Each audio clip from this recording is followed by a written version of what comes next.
আসসালামু আলাইকুম। রিটাচ প্রোডাক্টের দ্বিতীয় ভিডিওতে আপনাদের স্বাগতম। তো আমি অলরেডি ওয়ার্ডপ্রেস ইনস্টল করে নিয়েছি লোকাল হোস্টে, এবং আমার যে সাইট টাইটেল ছিল সেই সাইট টাইটেলের সেখানে আমি নাম হিসাবে ব্যবহার করেছি ওয়েবসাইটের রিটাচ প্রোডাক্টস ক্লোন, যেহেতু আমরা ওয়েবসাইটটাকে ক্লোন করছি। তো এটা হচ্ছে সেই আমাদের ওয়েবসাইটের ড্যাশবোর্ডের ব্যাপারে আপনারা অলরেডি জানেন, সো নতুন করে কিছু বলছি না। আমরা প্রথমে যেটা করব, আমরা শুরু করব হচ্ছে এই হেডার দিয়ে। তো হেডারের জন্য আমরা একটা প্লাগইন ইউজ করব। আম, আমরা এখান থেকে সে প্লাগইনটা ইনস্টল করে নিব। তার আগে আমাদেরকে থিমটা ইনস্টল করে নিতে হবে। থিম ইনস্টল করার জন্য আমরা অ্যাপিয়ারেন্স থেকে থিমে যাই। তো থিমের জন্য আমরা ব্যবহার করব যেহেতু এটা খুব সিম্পল একটা ওয়েবসাইট, সো একটা খুব লাইট ওয়েট থিম আমরা ইউজ করতে পারি। তো আমরা হ্যালো এলিমেন্টের থিমটা ইউজ করব। সেই জন্য আমরা অ্যাড থিমে গেলাম। অ্যাড থিম থেকে আমরা এখানে হ্যালো এলিমেন্টে লিখে সার্চ করতে পারি, অথবা যেহেতু এটা খুব পপুলার একটা থিম, সেহেতু আমাদের এমনি নর্মাল জাস্ট অ্যাড থিমে দিলেই এটা চলে আসবে। তো আমরা এখানে যে দেখতে পাচ্ছি হ্যালো এলিমেন্টার, এটা আমি ইনস্টল দিই। ইনস্টল হয়ে গেলে আমরা অ্যাক্টিভ করব। আমাদের থিমটা ইনস্টল হয়ে গেছে। এখন আমরা অ্যাক্টিভ বাটনে ক্লিক করে এটাকে অ্যাক্টিভ করব। আমাদের হ্যালো এলিমেন্টার থিমটা ইনস্টল এবং অ্যাক্টিভ হয়ে গেছে। এই থিমটা ব্যবহার করার জন্য আমরা এলিমেন্টার প্লাগইনটা ইউজ করব। এটা একটা রিকমেন্ডেশন। সো এখানে ক্লিক করে আমরা এলিমেন্টারটি ইনস্টল করে নিতে পারি, অথবা আমরা পরবর্তীতে প্লাগইন ইনস্টল করার সময় আমরা এলিমেন্টারটি ইনস্টল করব। যাই হোক, আর এখানে আরেকটা জিনিস দেখিয়ে দিচ্ছি, সেটা হচ্ছে এই যে আমাদের যে বাকি যে থিমগুলো আছে এখানে, বাই ডিফল্ট তিনটা থিম আছে। সেই তিনটা থিম আমরা এখান থেকে রিমুভ করে দিব, কারণ আমাদের ওয়েবসাইটটা যত হালকা হবে, আমাদের ওয়েবসাইটের যে কন্টেন্ট ফোল্ডার আছে সেই কন্টেন্ট ফোল্ডারের থিম ফোল্ডারের ভিতরে সবগুলো থিম আছে। তো এই থিমগুলো যেগুলো আমাদের প্রয়োজন নেই, বা যে প্লাগইনগুলো আমাদের প্রয়োজন নেই, সেই জিনিসগুলোকে আমরা ডিলিট করে দিব। এতে আমাদের ওয়েবসাইটটা খুব ফাস্ট হবে। তো এটা ডিলিট করার সিস্টেমটা দেখিয়ে দিচ্ছি। প্রথমে থিম ডিটেলস আমরা ক্লিক করব। ক্লিক করে এখানে ডিলিট যে বাটন আছে, ক্লিক করে এখানে আমরা ওকে করে দেব। আমাদের একটা থিম ডিলিট হয়ে গেছে। এই দুটো থিম যে আছে, এই দুটো থিমকে আমরা অন্য একটা ডিরেক্টরি থেকে ডিলিট করব। সেটার জন্য আমাদেরকে যেটা করতে হবে, আমরা ফাইল এক্সপ্লোরারে যাব, গিয়ে লারাগন, লারাগনের ভিতরে www, এটার ভিতরে আমাদের যে প্রজেক্ট আছে, এই যে রিটাচ প্রোডাক্টস, এটার ভিতরে আমরা গেলাম। এখানে ডব্লিউপি কন্টেন্ট, আমাদের ওয়েবসাইটের যত কন্টেন্ট আছে সব এখানেই থাকবে। কন্টেন্ট বলতে আমি যেটা বোঝাচ্ছি সেটা হচ্ছে আমাদের থিম, তারপরে আমাদের যে প্লাগইনসগুলো থাকবে, যা যা আমরা আপলোড করব, রিসোর্স, সব কিছু এখানেই থাকবে। এই যে এগুলোর জন্য আলাদা আলাদা আমরা কিন্তু দেখতে পাচ্ছি, ফোল্ডার দেখতে পাচ্ছি। তো যাই হোক, আমরা যেহেতু থিম ডিলিট করব, সো আমরা থিমসে গেলাম। থিমসে গেলে দেখেন আমাদের এখানে কিন্তু তিনটা থিম দেখাচ্ছে। একটু আগে চারটা ছিল, এখন আমাদের তিনটা থিম দেখাচ্ছে। হ্যালো এলিমেন্টের, যেটা আমরা ডাউনলোড করে ইনস্টল করেছি, অ্যাক্টিভ করেছি, এবং বাকি যে 2024 এবং 2023, 2025 যেটা ছিল ওটা কিন্তু আমরা আমাদের ড্যাশবোর্ড থেকে ডিলিট করেছি, যেখান থেকে। আর এখন আমরা এখান থেকে এই দুটোকে সিলেক্ট করে ডিলিট করে দেবো। ডিলিট করে দিলাম। এই index.php এটা আছে থাকুক, এটা রিমুভ করলেও সমস্যা নেই। এখন আমরা যদি আমাদের এই ড্যাশবোর্ডে এসে আমরা একটা রিফ্রেশ দিই,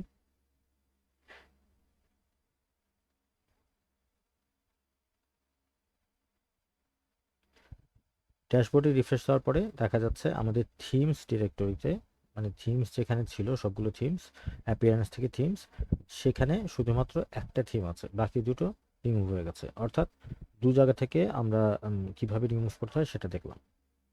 ওকে, এখন যেটা আমরা করব সেটা হচ্ছে আমাদের প্লাগইন ইনস্টল করতে হবে। প্লাগইনসে গেলাম।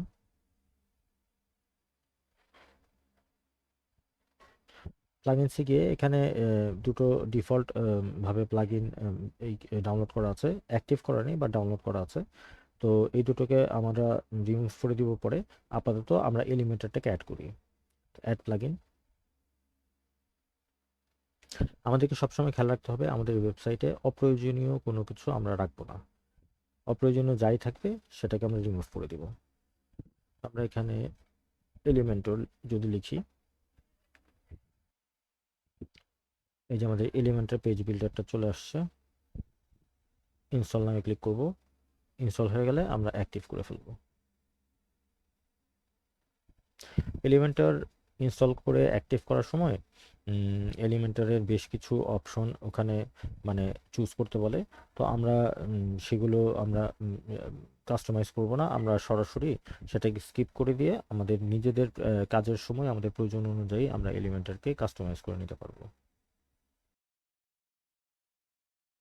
আমাদের এলিমেন্টার থিমটা ইনস্টল হয়ে গেছে, এখন আমরা অ্যাক্টিভ করে নিচ্ছি। ওকে, এলিমেন্টার অ্যাক্টিভ করার সময় আমাদের এখানে এলিমেন্টারে সাইন ইন করতে বলছে। যেমনটা বলেছিলাম কিছুক্ষণ আগে যে এলিমেন্টার ইনস্টল করে অ্যাক্টিভ করার সময় বেশ কিছু অপশনস আছে, তো আমরা এগুলিকে স্কিপ করব। সো এখানে কন্টিনিউ অ্যাজ আ গেস্ট, এখানে স্কিপ দিলাম।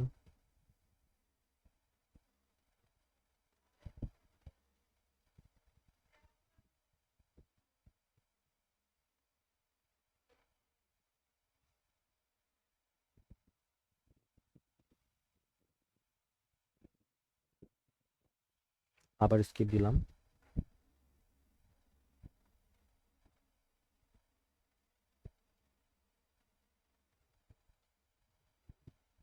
তৃতীয়বার স্কিপ দিচ্ছি।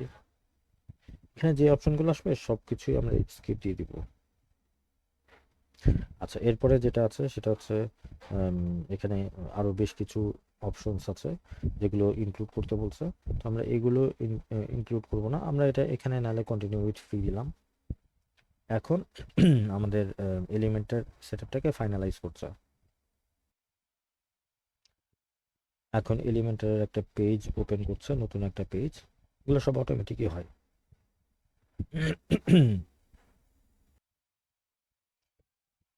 আমাদের এলিমেন্টারের নতুন একটা পেজ লোড হয়েছে। এখানে আমাদের বেশ কিছু অপশন দেখা যাচ্ছে যেগুলো নতুন আসছে। সেটা হচ্ছে যেমন এআই সাইট প্ল্যানার। এটা হচ্ছে এআই দিয়ে সাইটটাকে কিভাবে প্ল্যান করব, এটা একটা ডিজাইন বা ডিজাইনটাকে জেনারেট করে নেওয়ার একটা অপশন এআই দিয়ে। দ্বিতীয় হচ্ছে ওয়েবসাইটের টেমপ্লেট, আর তৃতীয় হচ্ছে ব্ল্যাঙ্ক সাইট। তো আমরা একদম স্ক্র্যাচ থেকে শুরু করতে পারি, ব্ল্যাঙ্ক সাইট দিতে পারি অথবা ক্রস করে দিতে পারি। ক্রস করে দিচ্ছি। তো এই যে এখানে একটা পেজ তৈরি হচ্ছে, তো আমাদের এই মুহূর্তে এলিমেন্টারের কোনো পেজের দরকার নেই। সো আমরা এটাকে কি করবো, এখান থেকে আমরা এক্সিট টু ওয়ার্ডপ্রেস, মানে বের হয়ে যাবো আমরা এলিমেন্টার থেকে, কারণ আমরা এখনো পেজের কাজ শুরু করিনি। ওকে, এবং এখন আবার এখান থেকে বের হয়ে আমরা ড্যাশবোর্ডে চলে যাবো। ওকে, তো আমরা এখন দেখতে পাচ্ছি যে আমাদের এখানে পেজেসের এখানে পেজ দেখাচ্ছে। যেটা আমরা জানি যে আমাদের ওয়েবসাইটের যত পেজ থাকবে সবে যে পেজেস থেকে অল পেজেস এখানে আসলে আমাদের এখানে লিস্ট দেখাবে। আর মিডিয়াতে আমাদের যত ধরনের মিডিয়া ফাইল আছে, অডিও ভিডিও ইমেজ, যত ধরনের ফাইল থাকবে পিডিএফ ফাইল সব কিছু এখানে থাকবে। এলিমেন্টার ইনস্টল করার পরে এলিমেন্টারের অপশনটা আসছে। আপনারা এলিমেন্টারের ফ্রি ভার্সনটা ইউজ করবেন, বাট প্রো ভার্সন দিয়েও আমরা কাজ করব অন্য কোনো একটা প্রজেক্টে, যেখানে আমরা এলিমেন্টারের প্রো ভার্সন ইউজ করব। এটা আপনাদের দেখে রাখা দরকার। তো সেটা আমরা পরবর্তী কোনো একটা প্রজেক্টে ইনশাল্লাহ আসবে। তো যাই হোক, আমরা ছিলাম প্লাগইনসে। তো আমরা আবার প্লাগইনসে চলে যাই। Add plugins.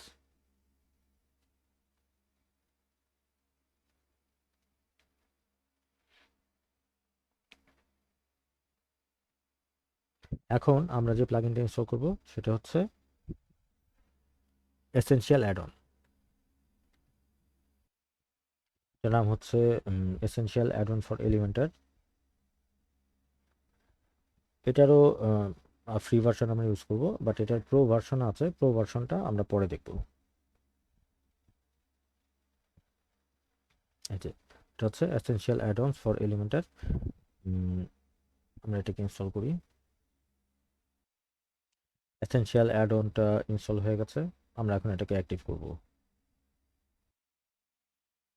ওকে, এটা অ্যাক্টিভ হয়ে যাওয়ার পরে আমাদের এখানে বেশ কিছু অপশন এসেনশিয়াল অ্যাড অনের আসছে। তো আমরা সেগুলো এখন ইউজ করব না, আমরা আবার ড্যাশবোর্ডে চলে যাচ্ছি। ঠিক আছে, তাহলে আমরা দেখতে পাচ্ছি যে আমাদের এলিমেন্টর আর এসেনশিয়াল অ্যাড অন দুটো প্লাগইন ইনস্টল করা হয়ে গেছে। তো এই দুটো প্লাগইনের মধ্যে পার্থক্য যেটা হচ্ছে, এলিমেন্টর হচ্ছে পেজ বিল্ডার, যেটা দিয়ে আমরা পেজ তৈরি করব, আর এসেনশিয়াল অ্যাড অন হচ্ছে এলিমেন্টারের মধ্যে যে উইজেটগুলো থাকে পেজ বিল্ডিংয়ের জন্য, সেখানে আরও নতুন ফিচার অ্যাড করবে, নতুন উইজেট অ্যাড করবে। ওকে, তো আমাদের এখন যেটা করতে হবে, যেহেতু আমরা শুরু করব হচ্ছে হেডার দিয়ে, ঠিক আছে, তো হেডার এবং ফুটার বিল্ড করার জন্য একটা আলাদা আছে, প্লাগইন আছে এলিমেন্টারের, সেটা আমরা ইনস্টল করে নিব এবং সেটা আমরা দেখব পরবর্তী ভিডিওতে। সেখানে আমরা দেখব যে এআই এর সাহায্য নিয়ে, অর্থাৎ সিম্পলভাবে বললে চ্যাট জিপিটি এর সাহায্য নিয়ে আমরা কিভাবে এই জিনিসটা করতে পারি। যে কোনো প্রবলেমে আমরা চ্যাট জিপিটিকে কীভাবে ইউজ করতে পারি। অন্যান্য এআই তো আছেই, এআই টুলস আছে, বাট আমি স্পেশালি চ্যাট জিপিটিটাই দেখাবো, কারণ সবাই এটাকে ইউজ করে অভ্যস্ত এবং এটা খুব user friendly. So chat GPT use করে কিভাবে আমরা যে কোনো ইস্যু সলভ করতে পারি, আমাদের প্রত্যেকটা ভিডিওর মধ্যে এরকম বিভিন্ন রকম সেগমেন্ট থাকবে।